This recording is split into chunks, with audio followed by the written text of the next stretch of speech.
You're listening to the Options Insider Radio Network. For more quality options programs, visit www.theoptionsinsider.com or search for Options Insider Radio Network in your podcast provider of choice. Listeners can also access all of our programming through our mobile app, available in iTunes and on Google Play. Don't forget to follow along with your favorite programs and submit your own questions for the hosts at twitter.com/options, facebook.com/theoptionsinsider, or via questions at theoptionsinsider.com. Gold, crude oil, corn, soybeans, and more. With so many tradable products, the futures options market can be an intimidating place. How can you possibly keep track of the latest trading developments across so many different products? Don't worry, we've got you covered. Welcome to This Week in Futures Options, the program designed to help active futures options traders stay on top of this ever-changing marketplace. Each week, we'll break down the top trades, hot products, volatility explosions, and much more. This Week in Futures Options streams live every Friday at 1:30 p.m. Central, so be sure to check out our live stream via the Mixlr app. That's MIXLR. Or join our live chat room at mixlr.com/options-insider. Whether you're an experienced veteran or a newcomer looking to separate the wheat from the lean hogs, This Week in Futures Options has the information you can't find anywhere else. This Week in Futures Options is brought to you by QuickStrike, options pricing and analysis software. QuickStrike offers powerful and flexible options analysis and pricing tools via an easy-to-use web-based interface. View prices on outright options or spreads with comprehensive page-level analysis controls. Build trades, manage risk, or explore historical volatility. QuickStrike has you covered with market data reports ranging from open interest to the term structure of volatility. QuickStrike is the perfect addition to your trading toolkit. Learn more about QuickStrike at bantix.com. That's BANTIX.com. And don't forget to follow us on Twitter at QuickStrike1. That's QUIKSTRIKE1. This Week in Futures Options is also brought to you by CME Group, the world's leading and most diverse futures and options exchange. CME Group's markets help individuals and businesses around the world manage risks and seize opportunities. CME Group offers the deepest and most liquid options on futures across all asset classes, including interest rates, equity indexes, foreign exchange, energy, agriculture, and metals. For more information and educational resources about futures options at CME Group, visit cmegroup.com/options. And now, get ready to break down the latest futures options trading activity. It's time for This Week in Futures Options.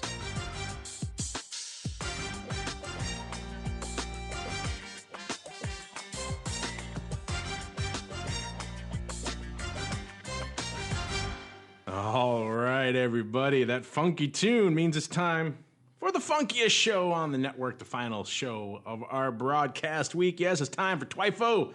This Week in Futures Options. I wish you could see us here in the studio. Maybe glad we don't have a video camera on for this show because we're all just bopping around to that very funky tune. My name is Mark Longo from theoptionsinsider.com, as well as, of course, from the ever-exciting Options Insider Radio Network. If you're new to TWIFO, this is, of course, the program where we break down, as the name implies, the week that was, and in some cases still is, from a commodity perspective. So we're talking crude, we're talking gold, we're talking maybe some ags, maybe some weird exotic stuff, lean hogs or fluid milk or lumber. Who knows what's going to come on our radar? Whatever's lighting up this week, that's what we're going to talk about. Maybe we'll even squeeze in a little bit of Bitcoin. You guys love your Bitcoin, always hitting us up with questions about that. There was some news about that this week, so maybe we'll get to that a little bit later. Of course, you can always join us live every Friday, 1:30 p.m. Central, 2:30 p.m. Eastern via Mixlr.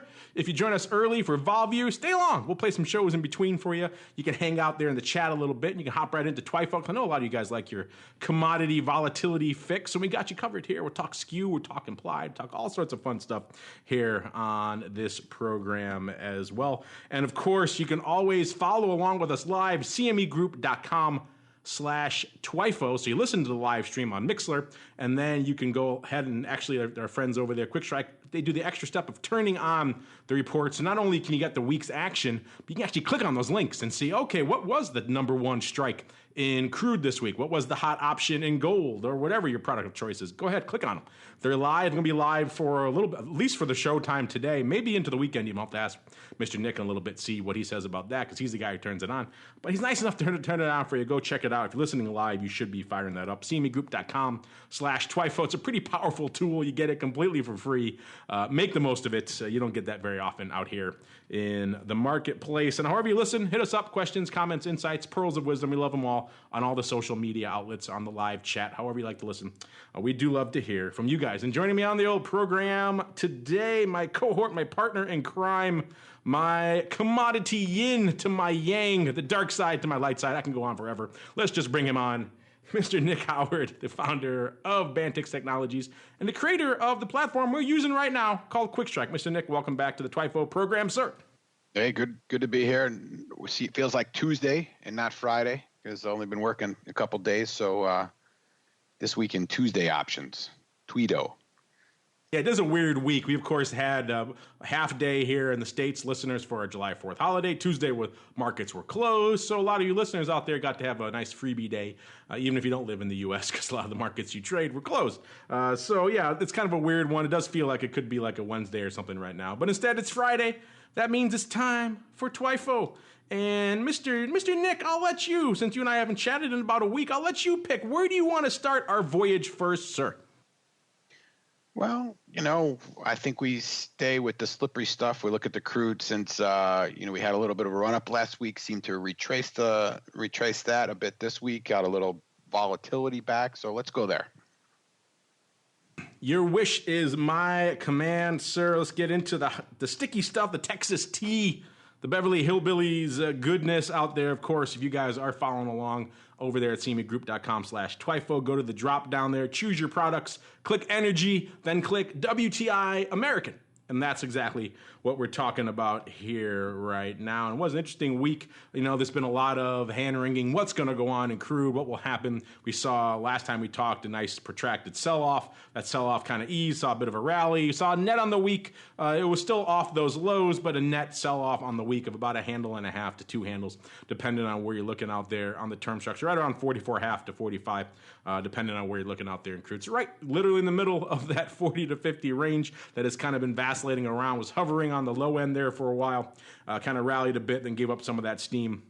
It's been interesting to watch. Of course, this July 4th, there's a holiday we just had, marks a lot of the big driving season here in the U.S. People like to look at benchmarks as a result. They look at what gas prices are in July 4th, typically one of the more expensive times of the year versus what they are at the beginning of the year. And this year, July 4th prices were actually cheaper than January prices for the first time in I don't know how many years, maybe a decade or more.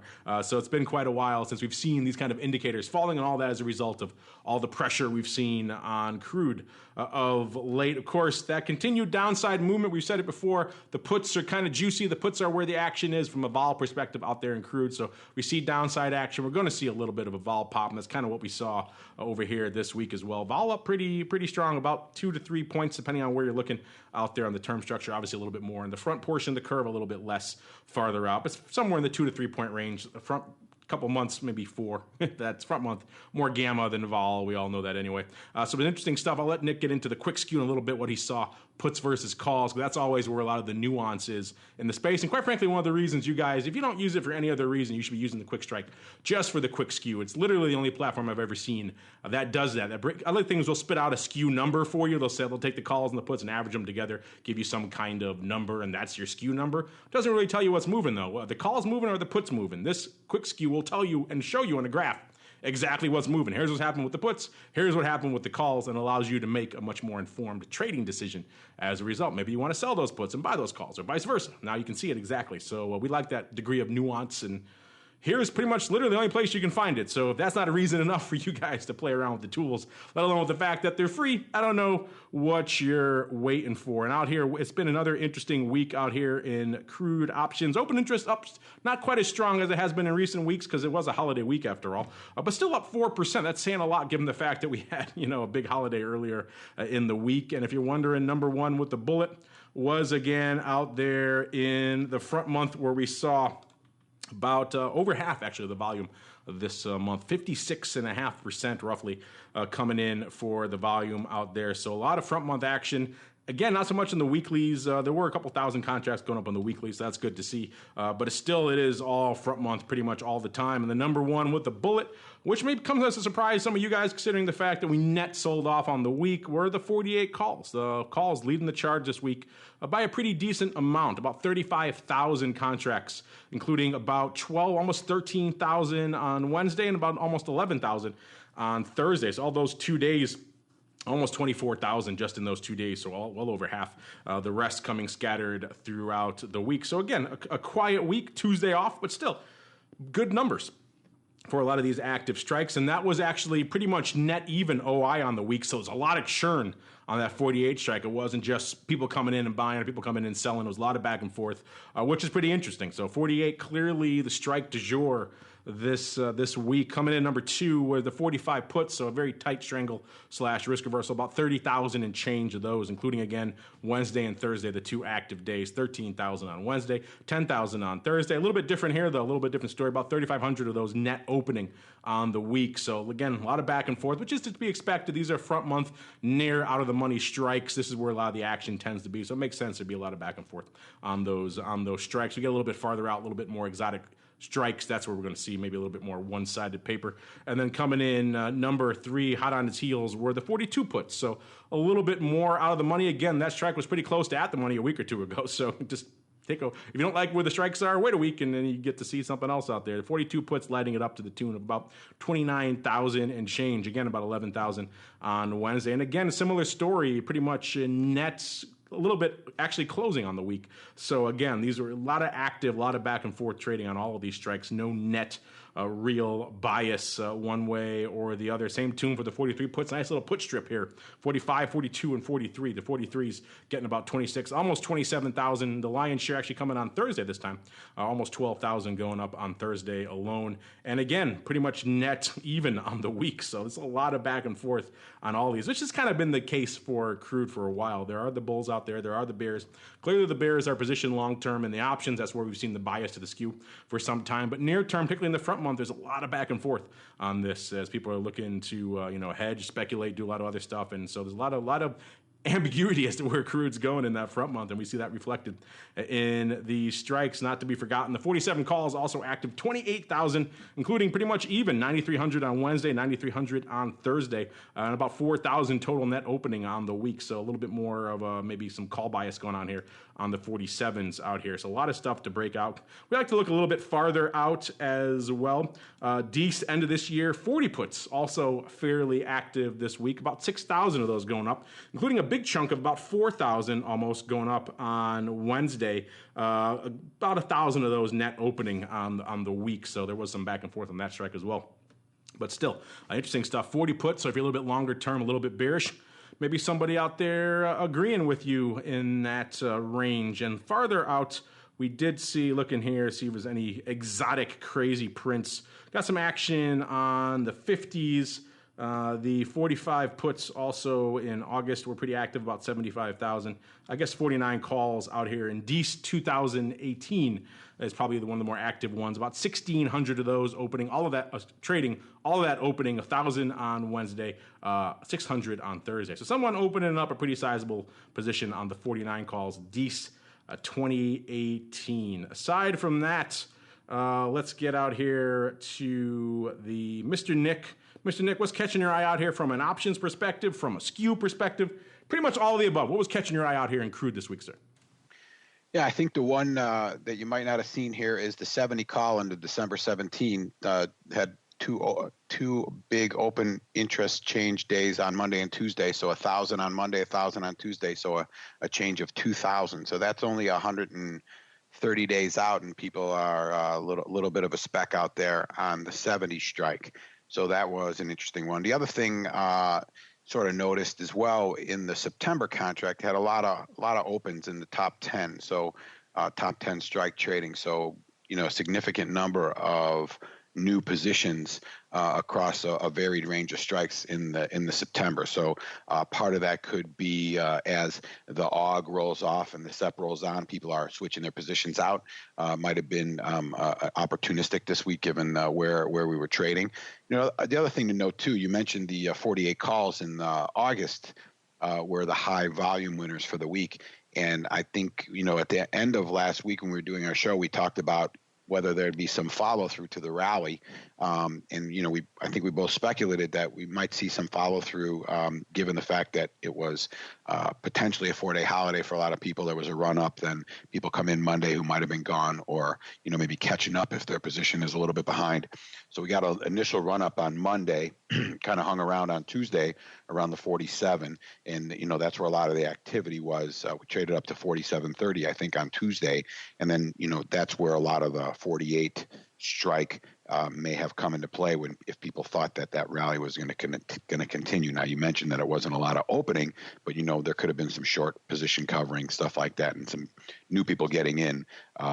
And that's probably why you saw a flattish open interest. But again, I think it was really, you could call it a 4-day week, but it's really a 3.5-day week. And when it comes right down to it, it's almost like a 3-day week because there's a good chance a lot of people didn't trade much on Monday. And then if you're like me, you kind of were sort of a holiday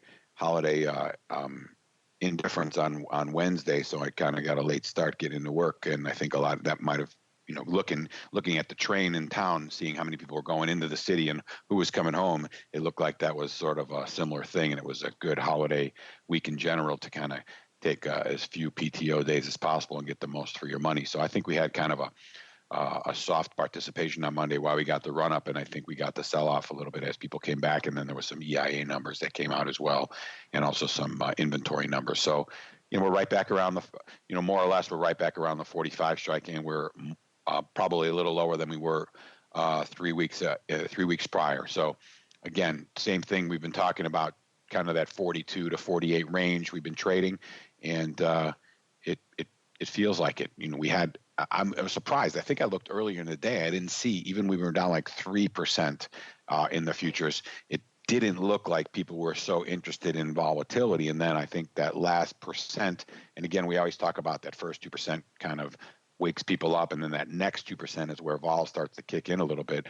I think what you started to see probably because it's the end of the week is a little bit of short covering, and that's why I think we got maybe a kick up in the volatility here. So if we sort of trend back, I think you're going to see whatever we ran up today, and I think a majority of this volatility run up is coming. Well, it's a little bit of it today.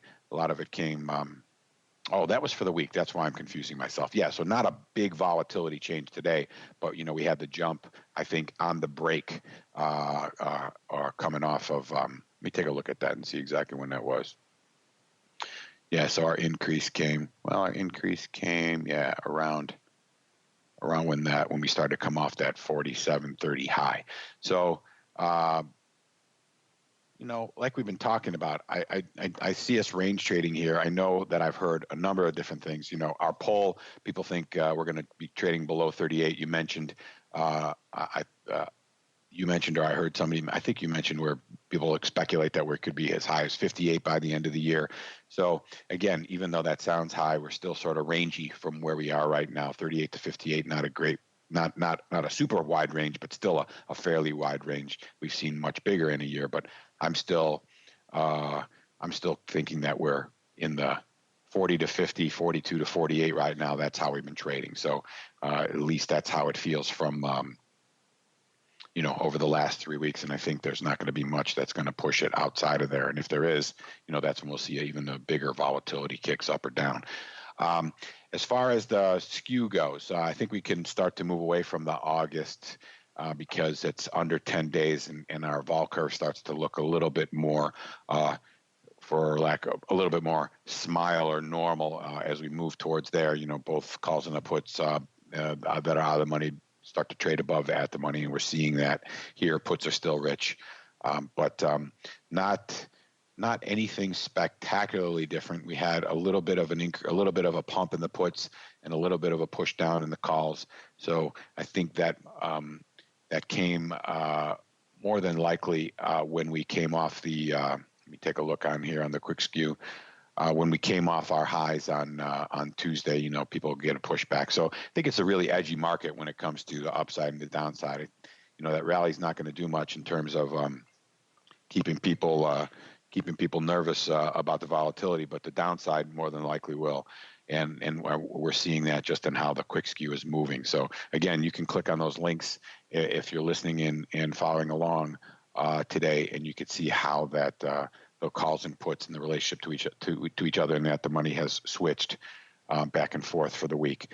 But really, I think that this short week doesn't really give us a good indication to where we're going to go. I coming in on Monday with another full week, everybody back from vacation, kind of getting an idea of where the future's been, how vols move. I think we're going to see a little bit better display of what our range is going to be for the next 2 or 3 weeks at the beginning of next week. Yeah, and it's been just interesting to watch all the coverage on crude this week. Been an action-packed week, of course.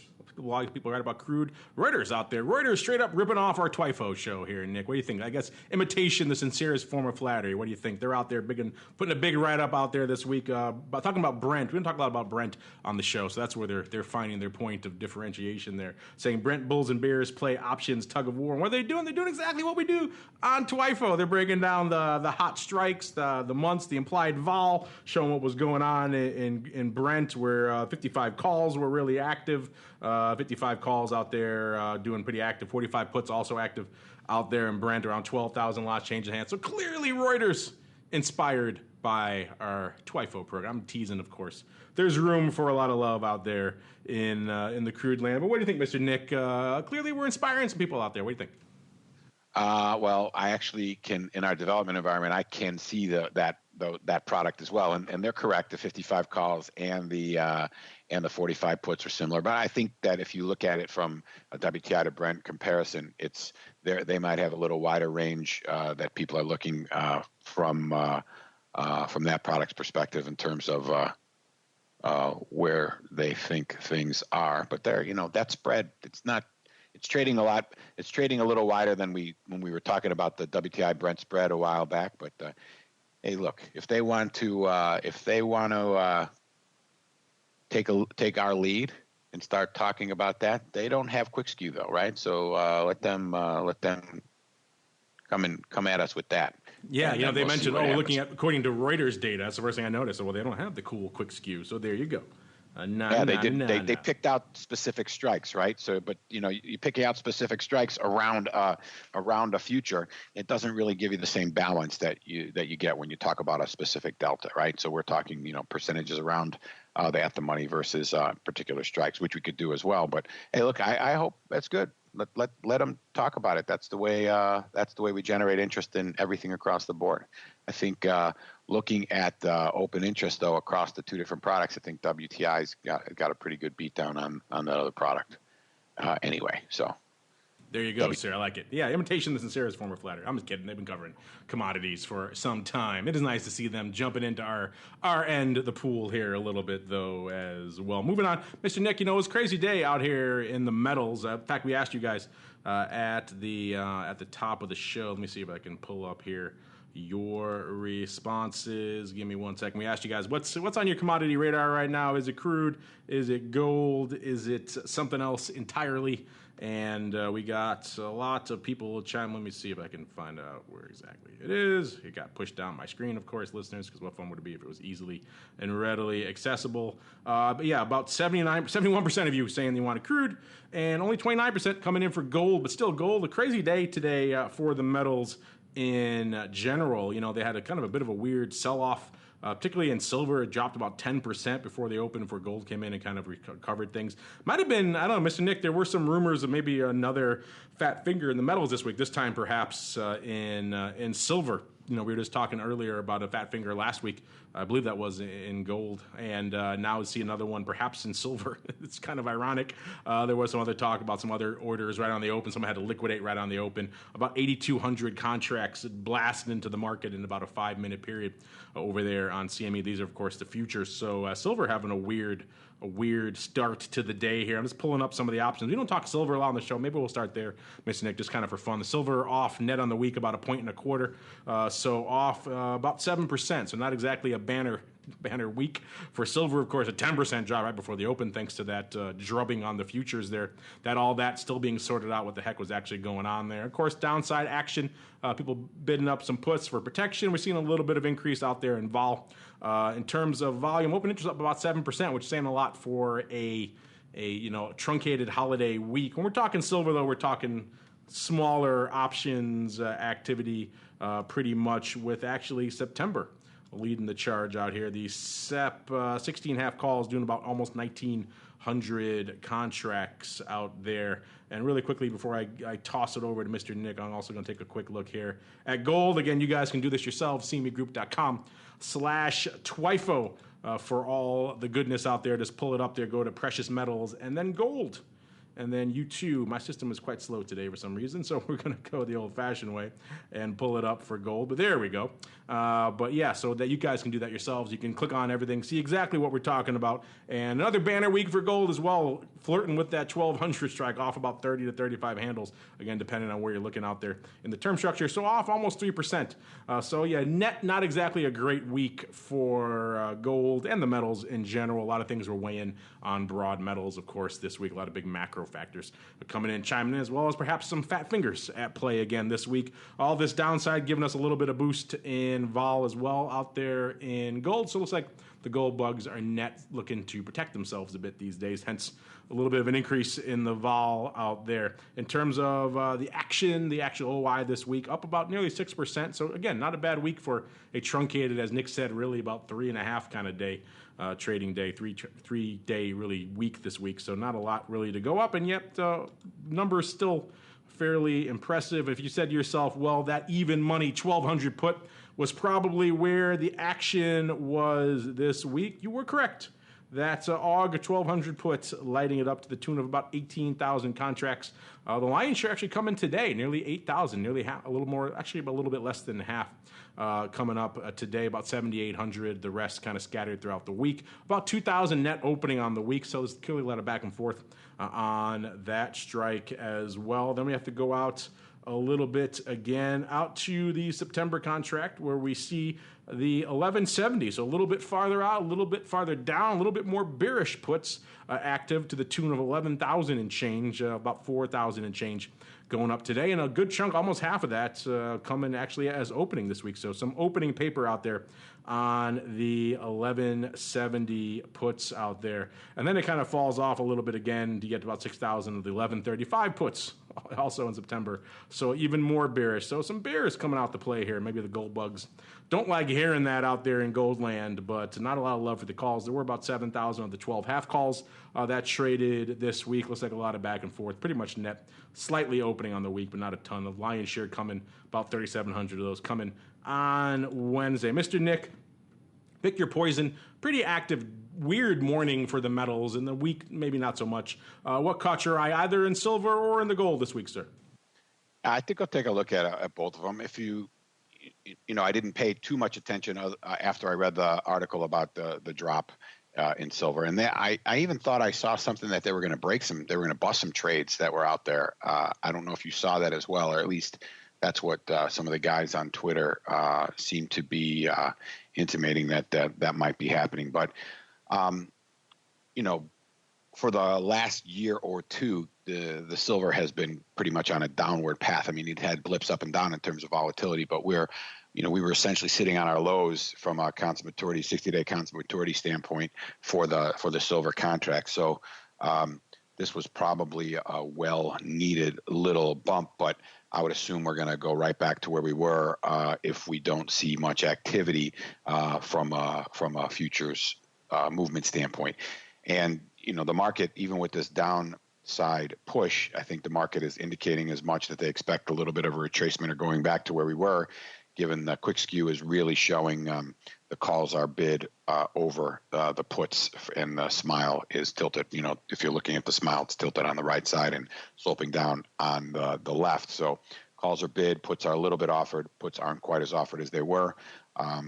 Obviously, with this breakdown, probably got a little bit of activity there, but the calls are still sort of in fashion in comparison. So probably a bias for a retracement, and that is probably never good for volatility, especially given the levels that we're at right now, and especially given that the gold has just been tapering off and getting a little bit of a hit itself. Now, if I switch over to gold, we had some increase in volatility.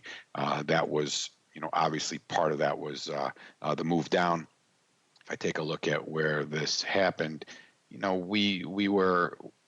we're still really not on.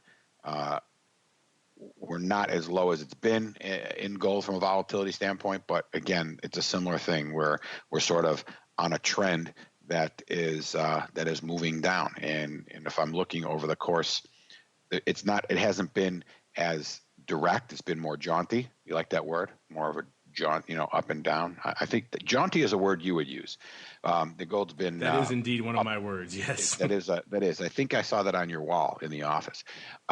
So it's been more of a move down, but less of a slope than we see with the silver. But again, we're talking the same thing that we've been talking about for a while. If we look at where futures are here, and we look at gold over the course of, say, the last 6 months, right?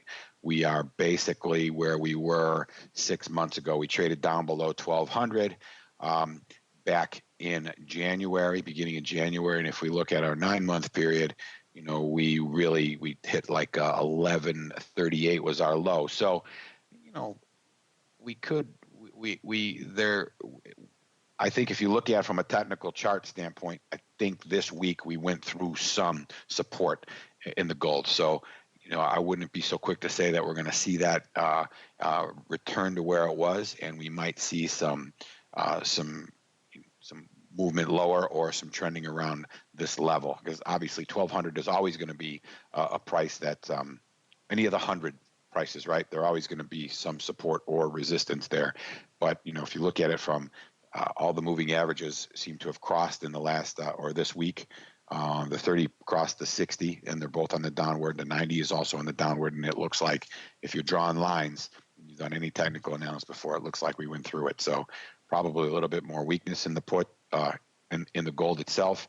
Again, we've been talking about it, and I think if you look at the long-term chart, you're looking at 1140-ish to be a place where it could go. I'd be really surprised if we get down there, but I think if there's any kind of bearish scare that we could see another breakdown there, and that would be good for volatility again, obviously, and then it would depend where we went from there to see what happened with volatility over the long haul. But in terms of anything exciting with the quick skew, the curves all look like they're sort of kind of normalizing a little bit. The puts last week were flat to a little cheap to the at-the-money. Today they're a little bit expensive to the at-the-money, and the calls got less expensive to the at-the-money than they were at the beginning of the week. So again, 1,200 reaching a point where people are kind of deciding, well, which way could it go?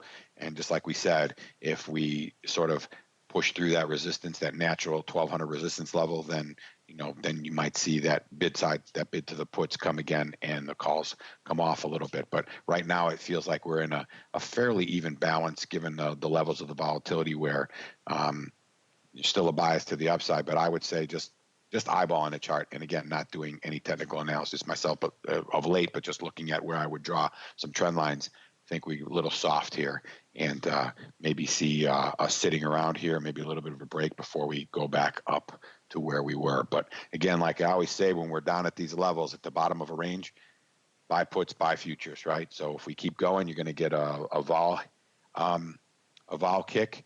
And if we go back up, you're going to get some cheap puts with hedged futures against them. So I think for me personally, from just a practical standpoint, looks like a win-win. Speaking of win-win, we always win when our listeners take the reins, Mr. Nick. So what say you we toss it open to some of their futures options feedback? It's time for your questions, comments, and insights. It's time for Futures Options Feedback.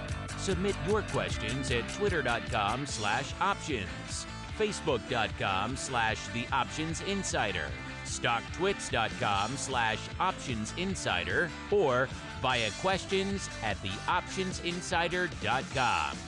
You can also submit your feedback via our Options Insider Radio Network mobile app, available for iOS, Android, and Kindle Fire devices. You can even ask your questions live every Friday at 3 p.m. Central via our Mixlr chat room. So grab the Mixlr app or just search for Options Insider at Mixlr.com. That's MIXLR.com.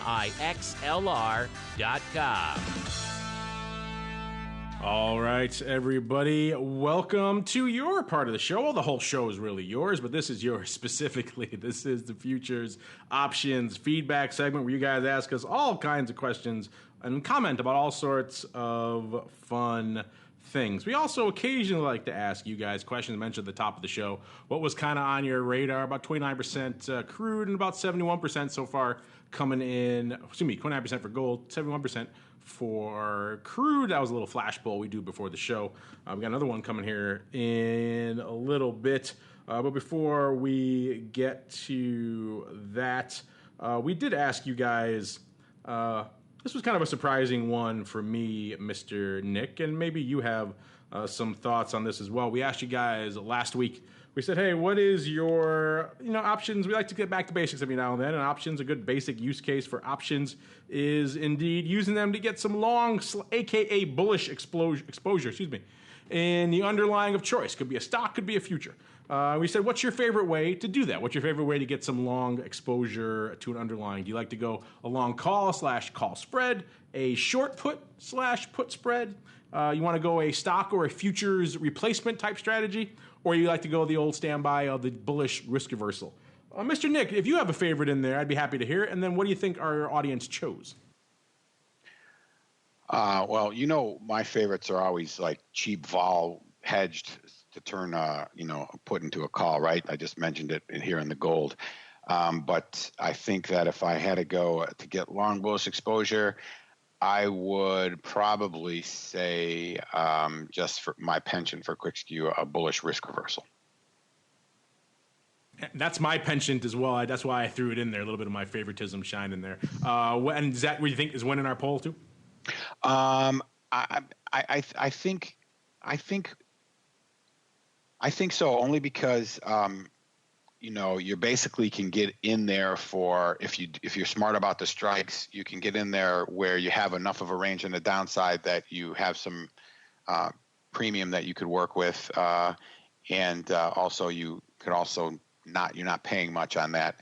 And the stock future replacement, I don't know how much people think about that. Short put spread, again, there's some limited danger there. And the long call, long spread, that's a premium outlay. So yeah, I'm going to go with bullish risk reversal. I wish that was the winner. Unfortunately, I actually thought short puts would do a lot better as well. But actually, 50%, Nick, long call/call spread, the old standby, winning with exactly half. That kind of surprised me. I thought a lot of our audience leaned more to the dark side. And I know short put isn't a ton of long delta, so maybe that could be one of the reasons. But I know we have to put something in there for the short premium people out there, Nick, otherwise they get mad. Short put/put spread, only 23%. 14% for your and my favorite, bullish risk reversal, only 13% for the stock/futures replacement. All right, moving on to some other interesting questions here. Here's an interesting one, Nick. We get a lot of love on the old Bitcoins, and we have someone who is this Till, saying, "Hey, please talk about this on TWIFO." And I had a feeling I'd talk about this anyway. It's kind of a big story in that neck of the woods. He links to an article on my favorite site, Crypto Ninjas. I'm sure a bunch of places carried it. He happened to send us the link to that one about the CFTC giving registration to Ledger X to do exactly what we've been talking about here on this show for about a month now, which is finally maybe be able to trade some options on Bitcoin. If you're not familiar with this, the CFTC, of course, the Commodity Futures Trading Commission, coming in, approving Ledger X as a CEF, essentially a swap execution facility.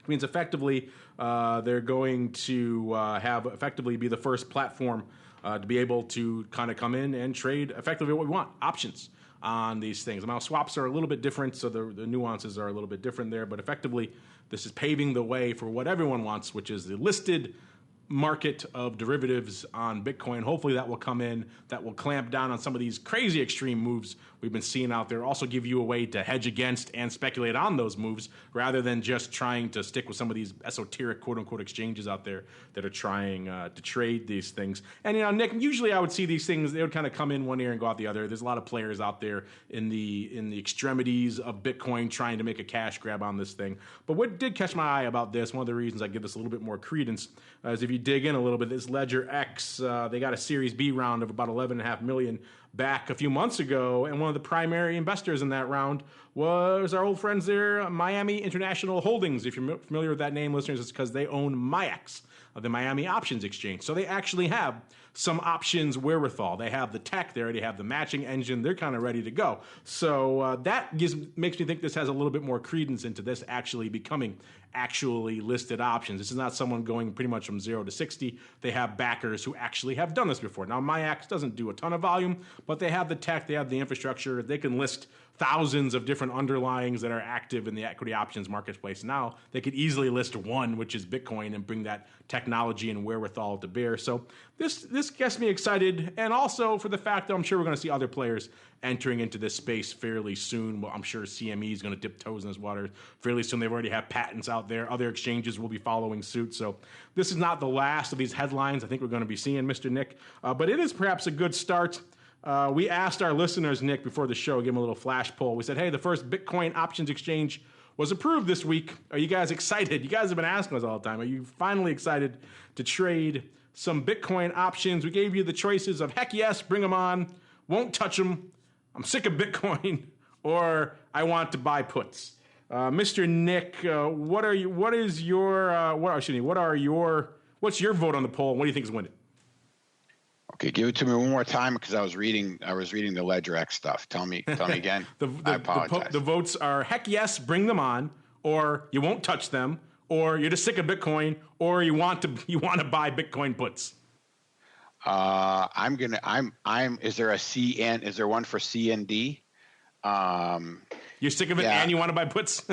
Yeah, again, the fact that MIAX exists, that's great. They just started as a clearinghouse officially, I think, the beginning of this year, right? So, I mean, from my standpoint, until you get a bigger, more viable exchange, I'm not sure how much I would. Although I looked at their volume for the percent volume against the other equity exchanges, and it's not horrible between them and Pearl. You know, that's MIAX Pearl, and then the regular MIAX. So.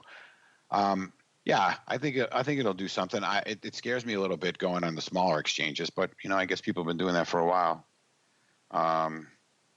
Yes, and what are your thoughts? You mentioned the poll. What are your thoughts in general on just you're just kind of concerned about MIAX? Ironically, actually gives me a little bit of comfort because it's a name I actually recognize. I know some of the guys over there. I know they have they've been in the option space for a while. They're not neophytes when it comes to options, so that at least gives me some comfort that there are real players involved. It's not just some random firm bringing in a bunch of money to say they want to play in Bitcoin and then blowing up.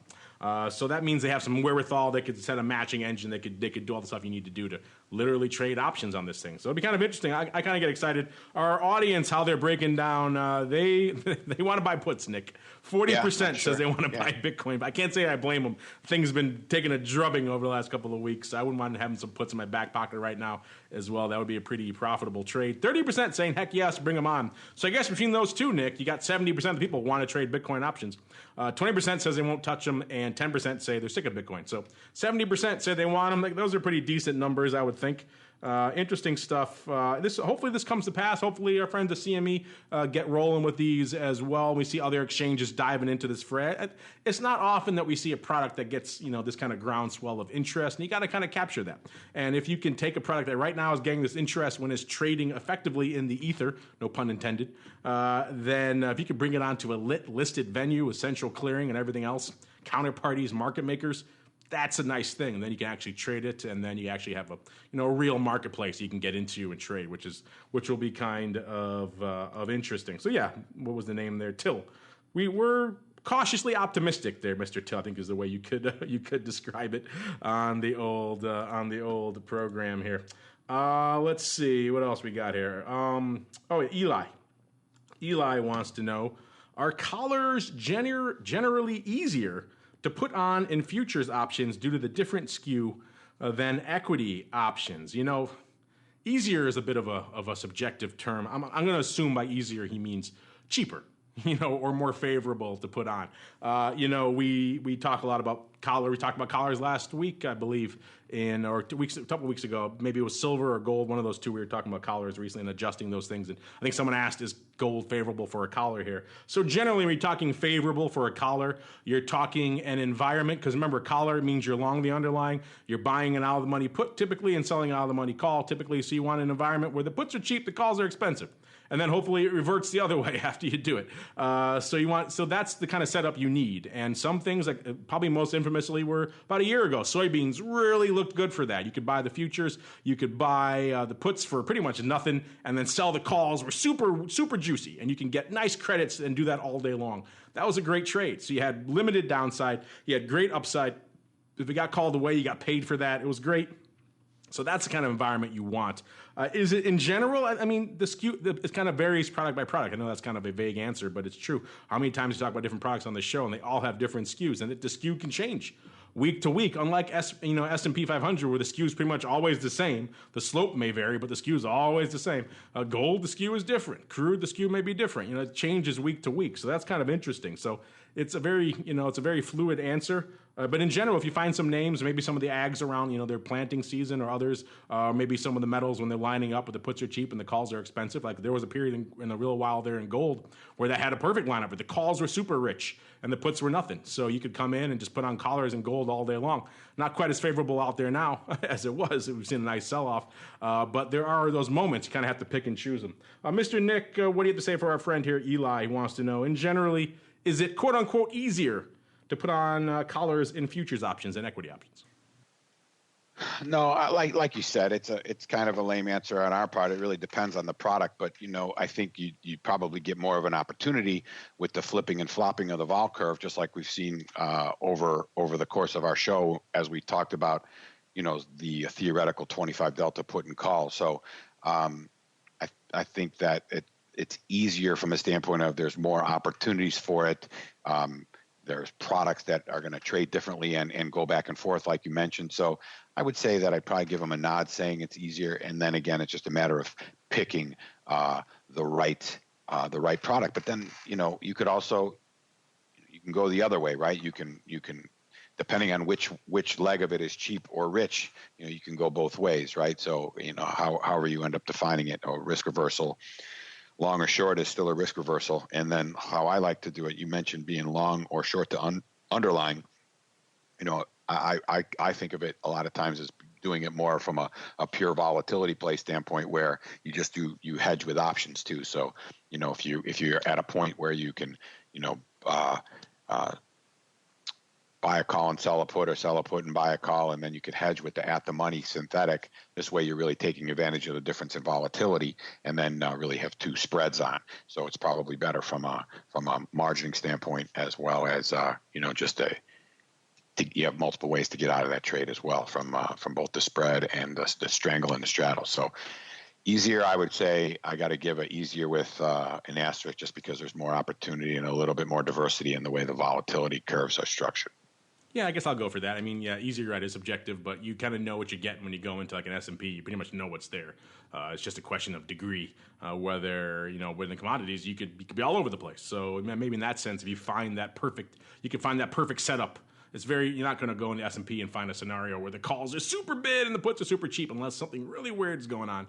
So yeah, I guess from that perspective, maybe it is easier. I guess you have to do some legwork, but it can exist. Whereas in S&P and some of the other broad indices and most of the equity options, probably not. Let's see, Jay Biggs, he's commenting. Remember, he talked last week, Mr. Nick, about the craziest thing lighting up the CME ecosystem right now from an options or futures perspective. What's the craziest thing they listed? And we debated. We got into a bunch of weird stuff, fluid milk and all these weird. I think we ended up settling on some of those weird fluid milk and like dry whey contracts and things like that no one touches and talks about, but are still there and interesting. Then you had a great link to a bunch of stuff. You can really get deep into the ecosystem. They list a lot of things there. He's commenting. He says he thinks lumber is probably the craziest. Who actually trades that stuff? Excuse me, outside of hurricane season. You're right. A lot of people hear about it primarily this time of year around hurricane season. That's when maybe some of the retail will make it aware. But obviously, the end users and producers in that space use the product a lot to hedge and speculate there. So yeah, there are users about it. But yeah, it is a more esoteric product. I'm with you there. I think I might have mentioned that on the show last week. Mr. Nick, you are literally the keeper of the list. Did you find any other crazy products on the list since last week? And what do you think of what our friend here has to say about lumber? Well, is it crazy? I don't know. What's interesting is I'm looking at the September contract, which has got like 70 days to expiration. It really started trading significantly from a range standpoint in the end of January, beginning of February of this year. And I think we've mentioned it before. We've talked about it, or if you look at the performance charts on Quick Strike that are available on the CME Group website, the thing has a range. It trades, and the volume is not, it's not tremendously big, but there are a range of trade there. So you're going to call it crazy, just odd. I think you can say that guy's crazy or that guy's odd. So let's call it the oddest maybe. But there's also who thinks of iron ore, right? Iron ore trades a lot, and it has we talked about it one time last year, I think, when there was a big, volume turnover. So there are a number of, look, you go browse the list of what's available at the CME Group, and there are some crazy stuff. You could trade 1 day electricity options. To me, that's pretty crazy because you're targeting down all the way to that specific day's delivery, and people trade those because they have to hedge that risk. So I would call that pretty crazy too, because it's such a targeted specific thing. So Jay Biggs lumber is pretty crazy, and I didn't realize that really only trades outside of hurricane season. But I see pretty decent range here over the last 6 months, from 340 up to 411. So there's some movement there. So you never know. I don't think there's much liquidity in the options, but there's definitely some movement in that underlying. All right, let's bring it home with this one. Kind of related to what we were talking about earlier. This is the question from the memorable handle of KBX32. And they are asking, what is the cheapest way to hedge my portfolio with futures options? I mentioned this because it's kind of related to what we were just talking about, the easiness of collars. But I think collars are a great way to go about it. When you're talking cheap for hedging, obviously it's not just go out and buy a put, because that's going to be one of the more expensive ways to do it. You have to find some way to finance that protection. And that's where actually a lot of the rubber meets the road in the option space. A lot of people out there whose whole day-to-day job is finding ways to pay for that protection. And it would start off obviously with finding a put that's comparatively cheap, or maybe buying it at a time when the implied volatility is historically low. That might be a good way to start. Easier way to go about that. But you have to offset that with other things. It could be another put spread. So you buy an out of the money put, you sell a farther out of the money put against it. You could get into, if you want, is actually buy more of the underlying. You could go into a ratio, buy one, sell two. Now you're getting into an area where you're maybe even money for the spread, or maybe you're actually collecting a credit, depending on how that skew is shaping up. So that's one way to go. Or what we were talking about before, collars. If you get a situation like we had in soybeans last year, where the puts are cheap, the calls are expensive, that's a great way to go about it. And just put on collars, get paid for that, to get paid effectively to have that long underlying position. You get some appreciation on the upside. If it rallies, you're out, and you're getting paid to get out. Your downside is limited. That's a great way to go about it too. So any way you're comfortable with getting that kind of, you're paying for that protection, is a good way to go about it. Just be careful with the ratios. People get into danger with that. They start saying, if I buy one and sell two, why don't I buy one and sell three? And then you start getting into crazy things. So keep the ratios in perspective. But as long as you have some way to finance that, whatever you're comfortable with, could be a vertical, could be a collar, could be something else like that, then that's the best way to go about doing it. Mr. Nick, what's your favorite way to go about getting some cheap protection using futures options? Yeah, I think, since you're talking about hedging a portfolio, it means you, just like you said, you can buy some downside and you sell some upside. If for some reason you run up to the upside, you at least are, you have some, there's a reason why you were short that call, right? So it's just like a big covered on your portfolio with some downside protection. So I would go with you. And I know that's not exciting to have the same answer, but that's the cheapest, right? Because presumably you're going to pick strikes that are going to make it so you pay zero, or you get a credit, or you pay very little. All right, Mr. Nick, you know what that music means. Unfortunately, we've come to the end of this epic journey through the world of futures options. A lot of fun stuff on the docket today. Got into crude, got into gold and metals and the fat finger. What's going on with all the fat fingers and the metals? I don't get it. 2 weeks in a row. Maybe that second one wasn't really a fat finger. I know there's some debate about what was actually going on there. Some algo had to dump something. Someone had to, liquidate it on the open. Other things could have been at work there. But it is kind of odd to have 2 such sizable trades, maybe interestingly enough, in both metals within a week or so of each other. So maybe there is a rogue algo at work, or who knows, maybe something else. I'm sure people, by the time this comes out, will have some ideas as to what exactly was causing that. We got into your thoughts on the craziness of Bitcoin. Maybe we'll have some Bitcoin options sometime soon. Fingers crossed, and all you guys can write in and talk about some real trades, as opposed to all these kind of theoretical things we got going now and sitting on your hands and watching it sell off 11% in a day and everything else. You can have some actual options to trade that, which would be nice. And then, of course, your other questions about collars and paying for protection, all sorts of fun stuff. Keep it coming. We love it all. You know how to hit us up. Add Options on Twitter and StockTwits. Options Insider on Facebook. Questions at the Options Insider. Just head on over to the website or the mobile app. It's baked into all those, so you can hit us up there as well. And, of course, before you go, head on over to cmegroup.com/TWIFO. And you can pay attention to that all week long, even if you listen to the podcast version. Those links are all up there. Not the live ones may not work, but the reports will work. So you can still generate a report, see what's going on. You download it on a Tuesday, whatever day you want, and generate the report and see what's going on for you that week. And whatever your product of choice is, go ahead and do it. It's all free. Speaking of free, Mr. Nick, you guys are always cranking away with cool stuff over there in the land of Quick Strike. What do you got cooking for us this week, sir? What do we got coming? Well, I was thinking one thing. First, I was thinking one thing with the fat finger. If the fat finger took place after, I didn't pay attention. The joke's probably lost now. But if somebody hurt themselves with fireworks on the 4th of July, then they had their finger wrapped up and then, fat fingered that. There we go. It's all fireworks related. It's all fireworks related, I believe. Caused fireworks. The fireworks caused fireworks in the silver market. What do we got? I think we mentioned some stuff last week. I think, we just started a new quarter, so that means some new stuff will be coming down the pike. I would look for, again, ways to get ways to find information out about CME products more easily. So it'll be a big expiration browser out there. So you're in a product browser, you'll be able to see everything that's trading or available to trade, and you can pick out some of your own crazy products and then see what futures and options are available for them, and maybe dive into some of the specifics of the open interest and the liquidity and that kind of thing. And then hopefully some, if you're somebody who watches the market, hopefully some tools that help you do that. And I think the big thing I'll push out there, because it'll be coming soon, or this way it'll force it to come soon. We're hoping that by the end of the quarter, we'll have a Quick Strike iPhone app, an iPad app that you'll be able to use, and that will probably not require anything other than you downloading it, and you'll be able to get access to the reports very easily, and with either the left thumb or the right thumb. So you'll be able to fat finger with either hand, but get access to the things you need to see within the Quick Strike platform. That'll be awesome. What we can even do, we can help you set it up so you can put TWIFO in there too, so people can listen to the show while they're playing around with the Quick Strike app. How cool would that be, sir? Love it. Now we're cooking with gas, as they say, sir. Well, check it out over there. You can go there anytime throughout the week, cmegroup.com/TWIFO. Those reports are live and ticking and going. You get all kinds of good stuff, so you can get it wherever you listen to the show.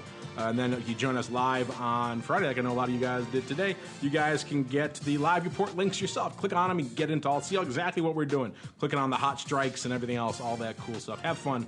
Play around with it. It's only active for a little while, so play around with it during showtime. It's a good reason. If you got some time on Fridays, join us.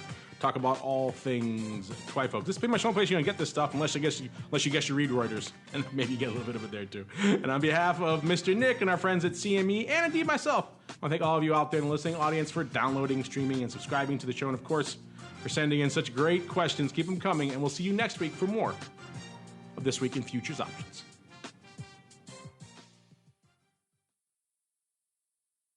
This Week in Futures Options is brought to you by QuickStrike, options pricing and analysis software. QuickStrike offers powerful and flexible options analysis and pricing tools via an easy-to-use web-based interface. View prices on outright options or spreads with comprehensive page-level analysis controls. Build trades, manage risk, or explore historical volatility. QuickStrike has you covered, with market data reports ranging from open interest to the term structure of volatility.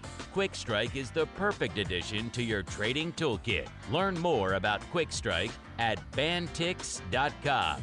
That's BANTIX.com. And don't forget to follow us on Twitter at QuickStrike1. That's QUIKSTRIKE1.